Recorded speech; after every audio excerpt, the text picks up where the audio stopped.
I'm Seal Stanford, and it's great to be on this call with you today. Thank you so much for joining in. So we're going to talk about your mindset connected to the game or games that you're playing. So, and let me tell you one thing that I've noticed. I noticed it about myself, and I've noticed it on several clients. The word game can really trigger a person. It can have a negative connotation to it, but if you look up the definition of it in a great dictionary like the American Heritage, you'll see that it doesn't have really a negative connotation to it. So life is a composite of games, if you will. A lot of times there's business involved, and family is a game, maybe sports is a game, maybe education is a game, or the lover game if you don't have a family. So life is one big composite of different games, if you will. So, and a game always hopefully has an object or an objective, if you will, different characteristics, a purpose with it, and hopefully it's entertaining and can be fun. So when I'm looking at my various games, one of the important aspects of game is to know where you are, know the rules of the game, and what do you need to do in order to win at it.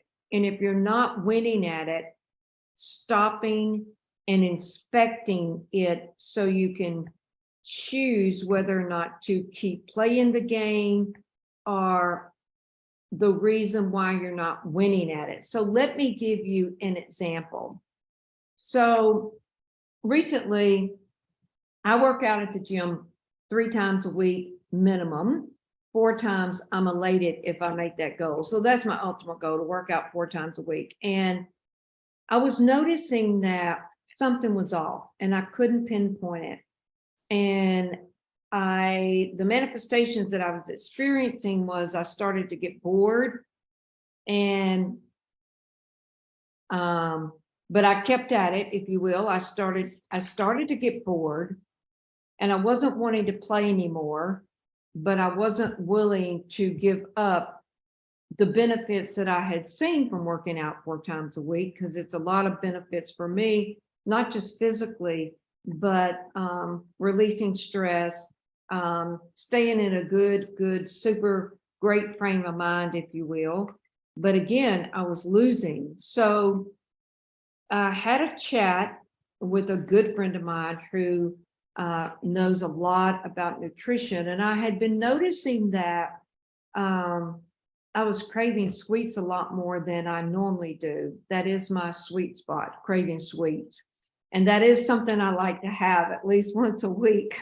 I could do it daily, but I'm able to control it and not do it daily. But anyway, so I had a chat with her, and come to find out, because she knows the rules of the game better than I do in the area of nutrition, because she has a lot more knowledge. I wasn't eating enough protein, and I wasn't getting enough of the good fat. So what I noticed was that when I followed her advice and I increased the protein and I increased the fats, I started loving working out again, because I was no longer craving the sweets, and the workouts were so much better.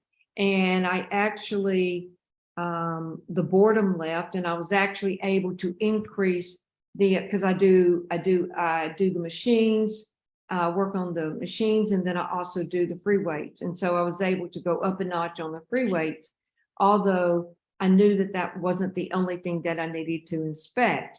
So I got some right answers after doing the inspection, and I got the right knowledge from someone who knew the rules of the game, knew that I wasn't eating enough, which handled all the cravings that I was having.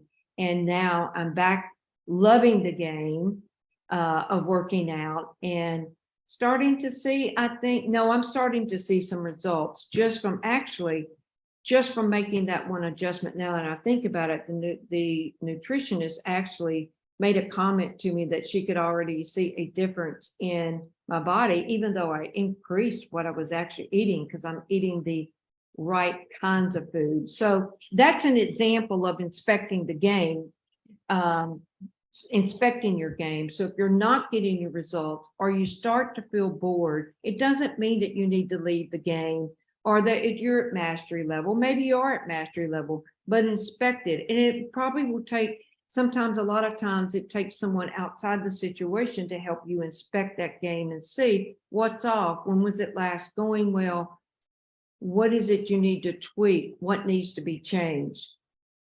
The other thing I wanted to point out was if you're playing the game of business, sometimes, as we're learning, we always have losses, right? And I spoke about that example with my grandson a couple of weeks ago. If you've got losses in business, they're usually painful. Any kind of loss can be painful, right? But remember the tip here, when you've got losses, you're that much closer to winning. There's some knowledge there that to be taken from those losses, you're that much closer to winning. So take that knowledge and apply it and make that game of business even better so that you can win a lot quicker. So with that, change your mindset on your games, inspect them, get with someone that has more knowledge in that area than you. They may just need to ask you one question. You'll be able to spot where's it, why is it off? And then put yourself in the position to start winning the games that you're playing. And that